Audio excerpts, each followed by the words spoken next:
มากินปิ้งปลาหมึกยั่วๆแซ่บๆหอมๆนำกันเด้อพ่อแม่พี่น้องมื้อนี้เข้าครัวเฮ็ดอาหารซีฟู้ดไปกินแต่ว่าก็มีหลากหลายเมนูได้มีทั้งหอยแมลงภู่มีทั้งกุ้งมีปลาหมึกแล้วก็มีพวกผักแล้วก็มีแจ่วซีฟู้ดลวกเส้นหมี่นำเด้อแต่ว่ามื้อนี้ก็จิถ่ายเป็นอันไปเนาะมื้อนี้ก็จิถ่ายแบบว่าเวลาปิ้งปลาหมึกให้เบิ่งว่าเส้นซะเนาะปลาหมึกตัวนี้ซื้อมาในราคาประมาณ400 กว่าบาทพี่น้องตัวเดียวนี่นะ400 กว่าบาทเกือบ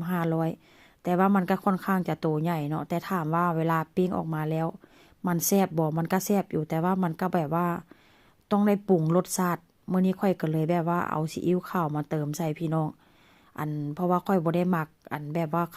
นอว่าเส้นซะค่อยก็ย้านมันเค็มแต่ว่าก็บ่เค็มเด้อปลาหมึกทางนี้ค่อนข้างจะรสชาติจืดบ่คือปลาหมึกแบบว่าของเมืองไทยพี่น้องปลาหมึกเมืองไทยนี่เวลาเฮามาล้างเฮามาปิ้งนี่มันยังออกรสชาติแบบเค็มๆนัวๆได้แต่ถ้าหากว่าเป็นปลาหมึกของทางนี้ค่อนข้างจะรสชาติจืดหน่อยนึงพี่น้องเวลาเฮาจิปิ้งจิทอดจิหมักจิต้มนี่ก็ต้องได้ปรุงรสชาติถามว่ามันหยาบบ่มันก็บ่ได้หยาบเด้อพี่น้องมื้อนี้หลังจากปิ้งไปประมาณ7-8 นาทีนี่แหละเนาะแต่ว่าค่อยก็บ่ได้ปิ้งโดนว่าซั่นซะหลังจากปิ้งไปปิ้งมาสุกแล้วค่อยก็จะเอากรรไกรหรือว่ามีดตัดมาหั่นแบบนี้เลยพี่น้องค่อนข้างจะนุ่มได้บ่เหนียวบ่หยาบแล้วก็บ่กรอบว่าซั่นซะตอนแรกก็นึกว่ามันจะกรอบแต่ว่ามันก็บ่ได้กรอบเด้อพี่น้องมื้อนี้ก็ปิ้งใส่เตาแบบนี้เอาเพราะว่า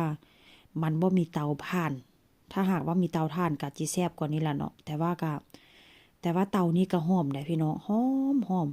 เวลาเฮาปิ้งแบบแห้งๆแหมๆหั่นน่ะพี่น้องแฮมๆเขาเจ้าบางคนก็จิฮ้องว่าปิ้งแบบแฮมหั่นน่ะมันก็จิแบบว่ารสชาติแบบหอมๆได้จักหน่อยหอมแบบว่ามันกลิ่นไหม้ของน้ำปลาหมึกหั่นน่ะว่าซั่นซะค่อนข้างจะแซ่บได้โดนเติบแล้วที่แบบว่าบ่ได้ปิ้งส่วนหลายก็จะมีแบบว่าต้มแล้วก็ตำจังซี่น่ะเนาะแต่ว่าก็บ่ได้แบบว่าปิ้งแบบนี้จักเทื่อก็ถือว่าโดนเติบบ่ได้กินแต่ว่าก็ยังแซ่บคือเก่าพี่น้องแต่ว่าก็ต้องได้ปรุงรสชาติเอาเพื่อหยังเพื่อกลมกล่อมเพื่อมันจะได้แบบว่ารสชาติเข้มข้นแล้วก็จัดจ้านจังซี่นะหันบ่เฮาบ่ปรุงนี่ก็คือว่าหั่นล่ะเนาะหันบ่ปรุงก็ค่อนข้างจะรสชาติจืดหน่อยนึง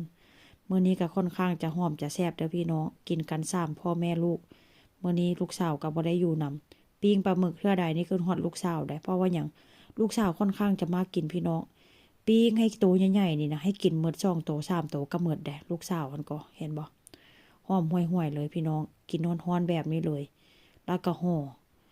กินแซ่บๆกินกับน้ำจิ้มซีฟู้ดมื้อนี้ก็ค่อนข้างจะแซ่บเด้น้ำจิ้มซีฟู้ดใส่กระเทียมใส่หัวหอมแดงแล้ว